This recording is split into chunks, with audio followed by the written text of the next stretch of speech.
Korea's Joint Chiefs of Staff say the soldier fled from a northern facility to a South Korean one called Freedom House. They also say the soldier was shot in his shoulder and elbow by the North Korean military. He's now in hospital and his condition is unclear. Defections are rare in Panmunjom. A North Korean soldier fled to the south in 1998 and another one fled in 2007. Manila is taking center stage today as a focal point for diplomacy in the Asia-Pacific region.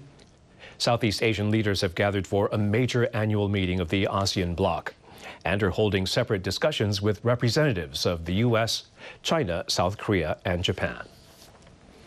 The ASEAN leaders are planning to release a chairman's statement later, expected to address deep concern over North Korea's nuclear and missile development. Also part of discussions were China's maritime activities in the disputed South China Sea and combating extremism in the wider region. On the north, U.S. President Donald Trump has been trying to get ASEAN members to ramp up pressure, but all 10 nations have traditionally had friendly relations with the reclusive country, and not everyone agrees with Trump. Trump also expressed a willingness to play a leading role in the region. So we want our partners in the region to be strong, independent, and prosperous, in control of their own destinies, and satellites to no one. These are the principles behind our vision for a free and open Indo-Pacific. On the sidelines of the ASEAN summit, Trump met with leaders of Japan and Australia, and they agreed to maximize pressure on Pyongyang. Another key meeting, the first formal talks between Trump and Philippine President Rodrigo Duterte. Trump played up what he called a great relationship. It stands in contrast to last year when Duterte cursed Barack Obama for criticizing his deadly and controversial war on drugs.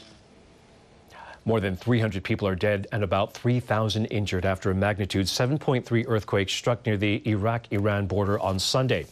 Officials warned the death toll could rise as search and rescue efforts continue.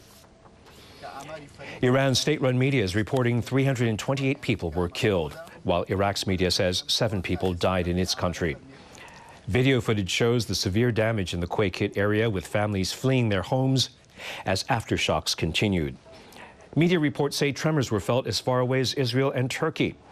The U.S. Geological Survey says the epicenter was in a Kurdish region, about 220 kilometers from the Iraqi capital of Baghdad.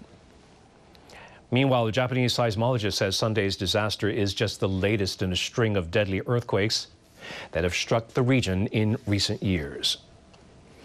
Yoshimori Honkura from the Tokyo Institute of Technology says the area is vulnerable to earthquakes because it's located where the Arabian and Eurasia tectonic plates push against each other. He added that more seismic activities are likely and damage could be severe because of the area's many steep slopes. Spanish Prime Minister Mariano Rajoy is calling on voters in Catalonia to restore the region to normal by defeating separatists in next month's regional election. Queremos recuperar la Cataluña de todos. We want to bring back the Catalonia that belongs to everyone with democracy and freedom. We will achieve this if the silent majority turns its voice into a vote.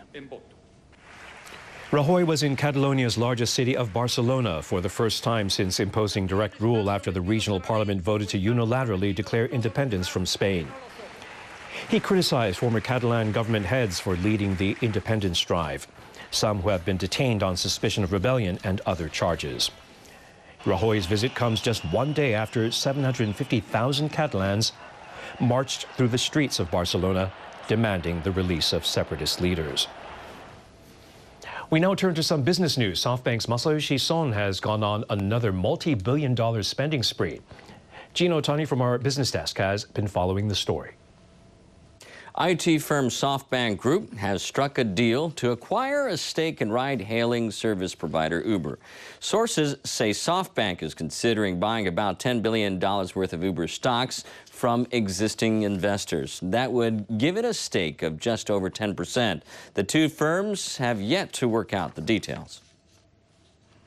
Uber has confirmed the deal. It says the agreement will fuel investment in technology as well as expansion at home and abroad. SoftBank has invested in a number of global tech firms. It has also put money into other ride-sharing firms, including Didi Chuxing in China, Grab in Southeast Asia, and Ola in India. Officials at Japan's space agency are going to try to launch their smallest rocket again after the last attempt in January had ended in failure. They intend to put the new craft into space next month. The solid fuel launch vehicle measures just 9.5 meters long. Engineers at the Japan Aerospace Exploration Agency, JAXA, developed it in an effort to cut the cost of placing microsatellites into orbit. The mini rocket will lift off on December 25th from the Uchinoura Space Center in southwestern Japan. In January's failed flight, the rocket stopped transmitting data only 20 seconds after launch. The flight was aborted.